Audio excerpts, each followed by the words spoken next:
Gazetari i njohur kosovar çlirimtar Morina nga televizioni të shtatë, i cili ka ndjekur nga afër seancat e javës së kaluar në gjykatën speciale në Hag, ka ndarë detaje në emisionin Kosova Live për prapaskenat e procesit gjyqësor, duke zbuluar arsyet pse djali i ish-presidentit Hashim Thaçi, Endriti, nuk ka qenë kurrë i pranishëm në asnjë seancë. Sipas tij, kjo ka qenë një kërkesë drejt për drejt e vet Thaçit për shkak të mënyrës se si është zhvilluar procesi dhe gjuhës së ashpër të përdorur nga prokuroria kundër çlirimtarëve. Djali i ish-presidentit Hashim Thaçi s'ka marrë asnjëherë pjesë në gjykatore, pikërisht për shkak të gjuhës së përdorur absurde, akuzave të trilluara, të pretenduara e të argumentuara mjaft dobët, qysh i kanë quajtur dhe mbrojtja e shkrerëve të UÇK-s nga prokuroria e specializuar e Hagës.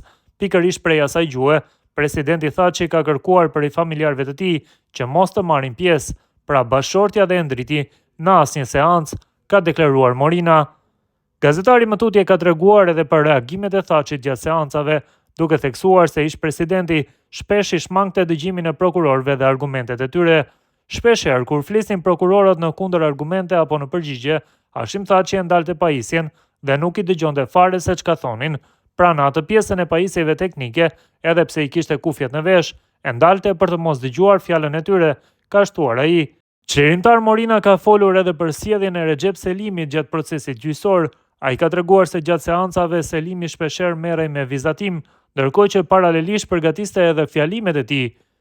Interesimi im ka qenë pak tek Recep Selimi, tu pas parasysh që ai vizatonte gjatë gjithë kohës në seancë dhe në anën tjetër përgatiste fjalimin e tij.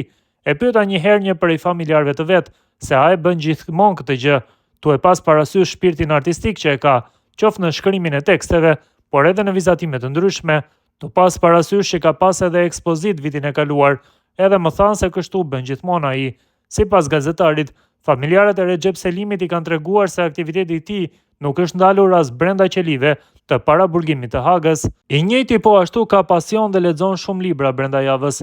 Më thanë që brenda javës Recep Selimi i lexon diku 5 deri në 6 libra dhe i ka diku deri 300 vizatime të tilla brenda qendrës së paraburgimit, rrëfen gazetari.